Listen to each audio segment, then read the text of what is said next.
Hello जी, welcome back again. आज की इस वीडियो में हम लोग बात करेंगे कि प्लेट टेक्टोनिक किसे कहते हैं, यानी प्लेट टेक्टोनिक यानी कि प्लेट विवर्तनिकी सिद्धांत किसे कहा जाता है। तो देखिए, सबसे पहले तो हम इसकी परिभाषा को जानते हैं, क्योंकि ये हमारे बीए का एग्ज़ाम में पूछे जाने वाला क्वेश्चन है। और हमेशा बीए के एग्ज़ाम में जब तक आप 5 से 6 पेज नहीं लिखोगे प्रॉपर, तब तक आपके अच्छे नंबर गेन नहीं होंगे। 2-3 पेज लिख के आप लोगों का काम चलने वाला है नहीं। तो देखिए, आज इस वीडियो में बात करते हैं कि प्लेट टेक्टोनिक क्या है। तो सबसे पहले तो हम लोग परिभाषा पे आते हैं कि प्लेट विवर्तनिकी पृथ्वी के ऊपरी यानी कि भूप्रपटी या बड़े पैमाने पर होने वाली गतिविधियां की व्याख्या को प्रस्तुत करता है। यानी कि प्लेट टेक्टोनिक क्या है कि भूप्रपटी यानी कि जो लिथोस्फेयर है, जिसे इंग्लिश में लिथोस्फेयर करते हैं, उसके ऊपर जो भी गतिविधियाँ होती है, यानी कि प्लेट टेक्टोनिक में जो भी गतिविधियाँ होती है, प्रस्तुत होती है, वो सबको क्या कहा जाता है, ये प्लेट टेक्टोनिक कहा जाता है। जैसे कि देखिए, भूकंप का आना, ज्वालामुखी, पर्वत निर्माण आदि के बारे में हम लोग इस प्लेट विवर्तनिकी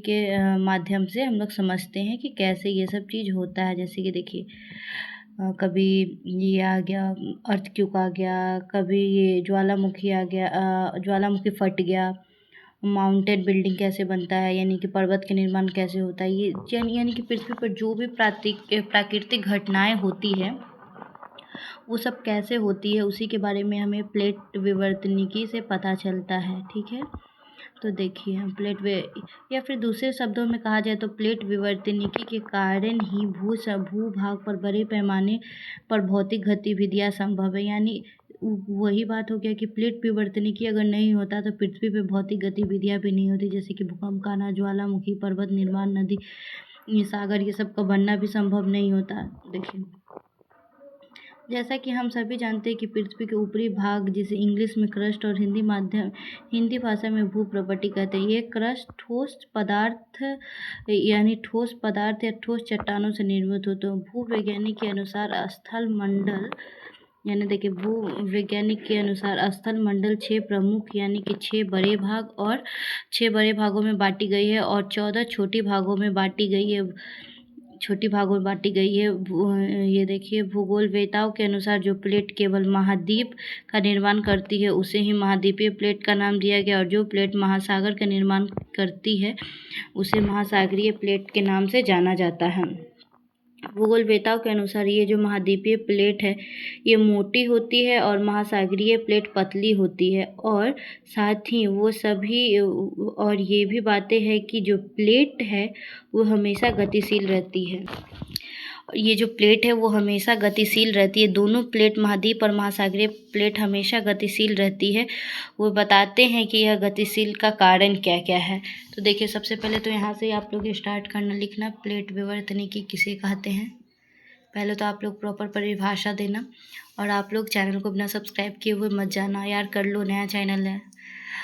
और शेयर करके भी जाना अच्छे से, और सब शेयर भी कर देना और सब्सक्राइब भी कर देना, और कमेंट करके ज़रूर जाना कि आपको इस वीडियो कैसा लगा, क्योंकि मैं प्रॉपर बुक का नोट्स आप लोगों को प्रोवाइड करती हूँ। सिंपल और सोवर लैंग्वेज में, कोई भी हार्ड लैंग्वेज नहीं होता है, एकदम प्योर, एकदम मतलब कि जो एक स्टूडेंट को लिखना चाहिए अपने कॉपी में, उस तरह का मैं नोट्स बनाती हूँ। ऐसा नहीं कि बुक का है नोट्स तो प्रॉपर बुक का लैंग्वेज अलग होता है, भूगोलवेत्ता का लैंग्वेज अलग होता है, हिंदी में भी बहुत हार्ड वर्ड होते हैं, तो ऐसा नहीं है। देखिए, आप लोग आराम से लिखिए, पहले यहाँ से परिभाषा के बाद देखिए, यहाँ तक लिखिए, यहाँ तक हो गया। तो देखिए, ये जो प्लेट है, ये बताते हैं कि प्लेट जो है, महासागरीय प्लेट और ये महाद्वीपीय प्लेट, ये दोनों में गति होती रहती है। तो गति के कारण क्या है, भूमि के भूभाग से भूगर्भिक क्रियाएं का भूमि के ऊपर आना संभव होता है। देखिए, प्लेट टेक्टोनिक के कारण ही पृथ्वी के अंदर से जो भी क्रियाएं होती है वो बाहर आती है। क्यों? प्लेट टेक्टोनिक के कारण ही। जब प्लेट इधर से इधर हिलती है, प्लेट विवर्तनिकी का क्या मतलब हुआ कि प्लेट जो हमारे स्थल मंडल पे मौजूद है, उसमें हमेशा गति होते रहना। स्थल मंडल पर उपस्थित महाद्वीपीय एवं महासागरीय प्लेट की 3 प्रकार की सीमाएं हैं। अब देखिए, ये सीमाएं क्या है। एक सीमा है अपसारी सीमा, दूसरा सीमा है अभिसारी सीमा, और तीसरा सीमा है संरचनात्मक सीमाएं। पहला को इंग्लिश में बोला जाता है डाइवर्जेंट, कन्वर्जेंट, और ये देखिए ट्रांसफॉर्म बाउंड्री। तो सबसे पहले ये अपसारी सीमा को समझते हैं कि अपसारी सीमा क्या होता है। अपसारी सीमा, जब पृथ्वी पर मौजूद दो प्लेट एक दूसरे से विपरीत दिशा की ओर गति होती है तो दोनों प्लेटों के गतिशीलता यानी गति होने के कारण विपरीत दिशा में गति होने लगती है या फिर विपरीत दिशा में जाने के कारण बीच के भाग में कुछ खाली जगह बच जाते हैं और यही खाली जगह पर पृथ्वी से निकलने वाले तरल मैग्मा खाली जगह पर एकत्रित हो जाते हैं। मैग्मा के जमाव के कारण मैग्मा के जमाव के कारण एकत्रित हो जाते हैं। मैग्मा के जमाव के कारण प्लेटों के मध्य खाली स्थान में मैग्मा जमकर ठोस हो जाता है जिससे नई ठोस परत का निर्माण होता है और ये पहले की अपेक्षा सीमा और ज़्यादा बड़ा हो जाता है। देखिए कहने का क्या, अपसारी सीमा का क्या मतलब, महासागरीय और महाद्वीपीय मान लीजिए कि दो प्लेट है, ठीक है। दो प्लेट जब क्या होता है विपरीत दिशा में, अपसारी सीमा में क्या होता है, प्लेट टेक्टोनिक का ये 3 सीमा है। कैसे कैसे प्लेट टेक्टोनिक मतलब प्लेटों का गति होता है। तो पहले अपसारी सीमा है तो दो प्लेट जब है जो तो अलग यानी कि अलग दिशा में जाने लगते हैं तो क्या होगा, जब दो प्लेट एक सटा हुआ है और जब वो अलग जाने लगेगा, देखिए आप लोग को इसको हम पिक्चर के माध्यम से समझाते। देखिए ये दो प्लेट है, दो प्लेट एक इधर की दिशा में जा रहा है और एक इधर की दिशा में जा रहा है तो बीच में थोड़ा सा खाली जगह बचा। खाली जगह बचने के कारण अंदर का जो मैग्मा है वो ऊपर आ गया और ऊपर आकर जम गया। तो इससे क्या हुआ, जो पहले का भाग था वो और भी बड़ा हो गया पहले की अपेक्षा। देखिए तो यही लिखा हुआ है। देखिए अपसारी सीमा में कि जब दो प्लेट विपरीत दिशा की ओर जाते हैं, यानी विपरीत दिशा की ओर जब दो प्लेट जाती है तो क्या होता है, बीच में थोड़ा सा खाली जगह बच जाता है। खाली जगह बचने के कारण पृथ्वी के अंदर जो मैग्मा प्रेजेंट होती है, जो बाहर आ जाती है पृथ्वी पर, तो उसे लावा कहा जाता है। तो मैग्मा क्या होती है, बाहर आ जाती है। मैग्मा बाहर आने के कारण क्या होता है, वो दो प्लेट तो अलग घसका ही और जो मैग्मा बीच में आया वो क्या हुआ, जम गया। जमने के कारण फिर क्या हुआ, फिर देखिए जगह से दूसरी तरफ गति करती है। इसी प्रक्रिया को अपसारी सीमा कहते हैं। देखिए प्लेट 1 प्लेट 2 है, आप लोग को पिक्चर में दिखाई दे रहा होगा। दो प्लेट क्या हो रहा है, विपरीत दिशा की ओर गतिशील है, यानी कि गति कर रहे हैं ये विपरीत दिशा की ओर। अब देखिए इसी में दूसरा पॉइंट क्या है, प्लेट दूर जाने के कारण मैग्मा, देखिए बीच में मैग्मा क्या हुआ, पृथ्वी के अंदर से मैग्मा खाली जगह पर आकर जम गया। अब मैग्मा ठोस हो गया, मैग्मा बताए तो थे कि ठोस हो गया। ठोस होने के कारण क्या हुआ, जो पहले की सीमा थी उसमें वृद्धि हो गई। अब जहाँ पहले दो प्लेट का जगह था वहाँ पे एक और मैग्मा आ गए और बीच की खाली जगह। तो देखिए मतलब ये देखिए पहले ये देखिए इतना और इतना ही इसमें जगह था। अब देखिए ये जो मैग्मा आ गया तो मैग्मा आने के कारण क्या हुआ, मतलब कि जो पहले का जो सीमा था ना, ये महाद्वीपीय और महासागरीय का जो ये प्लेट है उसमें और वृद्धि हो गई, यानी कि और ज़्यादा वो फैल गया। तो आप लोग पहले अपसारी सीमा को अच्छे से लिख लीजिए। देखिए आप लोग को दिखाई दे रहा होगा, अच्छे से आप लोग लिख लिए अपसारी सीमा को। अपसारी सीमा का आप लोग प्लीज़ ड्राइंग बना कर आना। देखिए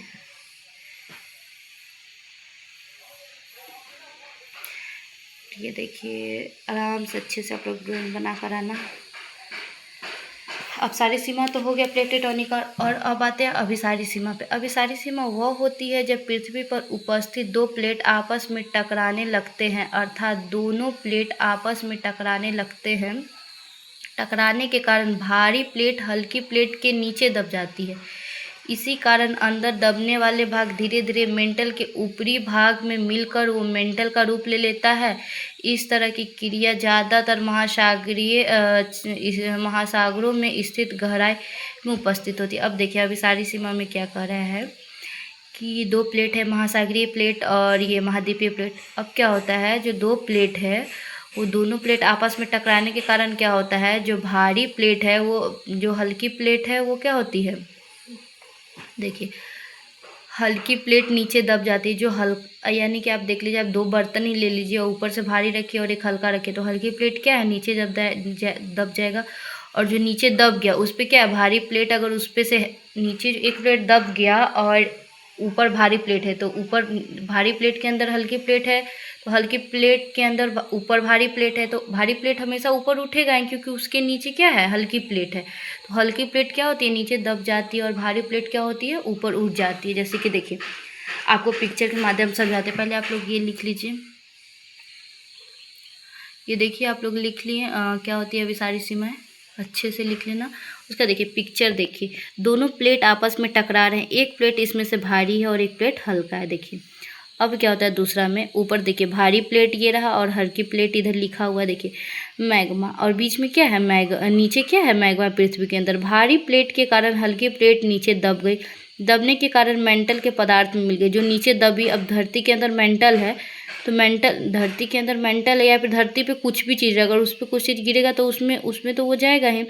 हम लोग जब ज़मीन पे गिरते हैं तो हमारे शरीर में तो मिट्टी लगेगी ही लगेगी। उसी प्रकार बता रहा है कि जो ये हल्की प्लेट है वो नीचे गिरने के कारण क्या होती है, मेंटल के भाग में मिल जाती है, और जो भारी प्लेट है ऊपर उठकर पर्वत के रूप ले लेते हैं, और जो भारी प्लेट है वो ऊपर उठ के क्या करता है, पर्वत का रूप ले लेता है। ये देखिए, तो आप लोग अभी सारी सीमा को अच्छे से लिख लेना, उसके बाद इसका पिक्चर भी ड्राइंग कर सकते हैं आप लोग। ये देखिए तीसरा पॉइंट पे ये लिखना, यहाँ तक इसका दूसरा पॉइंट है और ये तीसरा पॉइंट है। अब देखिए अब इसका क्या है, ये तीसरा संरक्षणात्मक सीमा। संरक्षणात्मक सीमा को दूसरे शब्दों में पर्वतीय सीमा भी कहा जाता है। जब दो प्लेट के बीच में किसी भ्रंश के कारण दरार पड़ जाती है तो दोनों प्लेट आपस में अगल बगल हो जाते। इस प्रक्रिया से न तो नीचे पदार्थ का निर्माण होता है और न ही जो पदार्थ उपस्थित है उस पर विनाश होता है। जो जैसे उपस्थित है वैसे ही अवस्था में उपस्थित होती है। केवल भ्रंश के कारण दोनों प्लेट थोड़ा थोड़ा अपने अपने जगह से हिल जाती है। यानी कि जब देखिए कभी कभी क्या दरार आ गया तो कोई चीज़ है तो वो क्या अपने जगह से थोड़ा थोड़ा घिसक गई, तो उसके कारण क्या हुआ, नहीं कोई नया चीज़ का निर्माण हुआ, नहीं कोई पुराना चीज़ जो था वो खंडित भी वो नहीं हुआ। तो देखिए यह है संरक्षणात्मक सीमाएँ क्या होती है, उसका ये डिफिनीशन है, और आप लोग आराम से लिख लो। देखो प्लेट 1 ये हो गया और ये प्लेट 2, प्लेट 1 और ये क्या है, प्लेट 2 है। देखो अब प्लेट टिटोनिक, इसका मतलब ये पिक्चर देख लो, इसका एक ही पिक्चर बनेगा। देखो प्लेट 1 प्लेट 2 बीच में भ्रंश आ गई जिसके कारण थोड़ा सा जगह से प्लेट इधर उधर हो गया। अब देखिए प्लेट विवर्तनिकी सिद्धांत क्या है। प्लेट विवर्तनिकी सभी सिद्धांतों में नवीनतम यानी कि न्यू और आधुनिक सिद्धांत है। इसे 1967 में मैकेंजी, पार्कर और मॉर्गन के द्वारा दिया गया था। प्लेट शब्द का सबसे पहले प्रयोग टूजो वेल्सन ने किया था। प्लेट विवर्तनिकी को सबसे पहले सिद्धांत के रूप में मॉर्गन ने प्रस्तुत किया था। ये हो गया। अब देखिए अब प्लेट विवर्तनिकी के कारण क्या है, कि मुख्य कारण क्यों होते हैं प्लेट विवर्तनिकी। देखिए वो सब तो हो गए थे, प्लेट विवर्तनिकी होते हैं तो क्या क्या होते हैं इसमें। देखिए भू प्लेटों की गति के मुख्य कारण क्या है। भू प्लेटों की गति के कई कारण हो सकते हैं, लेकिन कई कारणों में से एक मुख्य कारण है। यह भी है कि मुख्य कारणों में से एक ये भी है, जैसा कि हम सभी जानते हैं कि पृथ्वी के आंतरिक भाग को 3 परतों में विभाजित किया गया है। सबसे अंदर के परत को कोर कहा जाता है, फिर मध्य भाग का जो परत है उसको मेंटल कहा जाता है, और जो सबसे निचले भाग का है उसे क्रूड कहा जाता है। ठीक है, सबसे ऊपरी भाग क्रस्ट कहा जाता है। लेकिन हमारी पृथ्वी क्रस्ट और मेंटल के ऊपरी भागों से बना हुआ है, और पृथ्वी के अंदर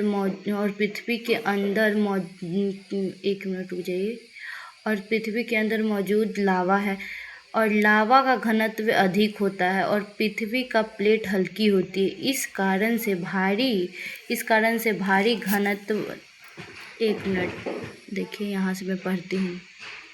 देखिए ऊपरी भाग को क्रस्ट कहा जाता है, बीच वाले भाग को मेंटल कहा जाता है, और नीचे वाले भाग को क्या कहा जाता है, क्रोट कहा जाता है। देखिए ऊपरी भाग से, और पृथ्वी के अंदर मौजूद क्या है, लावा। पृथ्वी के अंदर क्या मौजूद है, पृथ्वी के अंदर लावा यानी कि मैग्मा मौजूद है।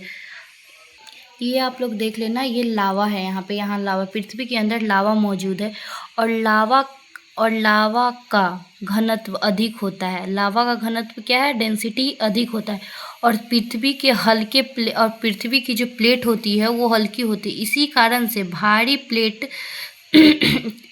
कारण से हल्की घनत्व वाले प्लेट तैरते रहते हैं। कोई चीज़ भारी है अंदर में, उसके ऊपर से आप कोई ऊपर रखो, जैसे कि देखो पानी है, पानी का डेंसिटी क्या होता है, ज़्यादा होता है, और उसमें अगर आप कुछ ये रख दो, एक सिक्का रख दो, तो क्या होगा, अंदर उसमें वो डूब जाएगा। वही जिसका डेंसिटी कम होगा वो ऊपर क्या होगा, तैरते रहेगा। पानी के ऊपर हम लोग ये नाव बना के ठंडे के दिन में, बारिश के दिन में हम लोग रखते हैं। पेपर का डेंसिटी क्या है, कम है पानी के डेंसिटी से। इसके कारण क्या है, पेपर ऊपर तैरते रहता है पानी के ऊपर। वही बात यहाँ पे लिखा हुआ है। इसी कारण से देखिए, इसी कारण से भारी घनत्व वाली पदार्थ पर हल्की घनत्व वाली प्लेट तैरती रहती है। और लावा के अधिक गर्मी होने के कारण अंदर से ऊष्मा के कारण बार बार मैग्मा, जिसे बाहर आने पर लावा का नाम दिया जाता है, वो मैग्मा पृथ्वी की सतह के अंदर खौलता रहता है, जिसके परिणाम स्वरूप पृथ्वी पर उपस्थित भूप्लेटों में गति होती रहती है। अब देखिए, ये लावा है, लावा के ऊपर क्या है, महासागरीय और महाद्वीपीय प्लेट क्या है, तैर रही है। ठीक है, तो मिलते हैं नेक्स्ट वीडियो में। कौन से टॉपिक पर हम लोग बात करेंगे, अब हम लोग बात करेंगे नेक्स्ट में वायु चक्र क्या है, और भी इम्पोर्टेंट टॉपिक पे होम्स और कोबर का पर्वत निर्माण क्या है। ये इस वीडियो के साथ, तब तक के लिए हमारे चैनल को सब्सक्राइब करके कर लीजिए और शेयर भी कर। देखिए, यहाँ से लिखना है प्लेटेटोनिक किसे कहते हैं। देखिए, ये रहा, ये देखिए,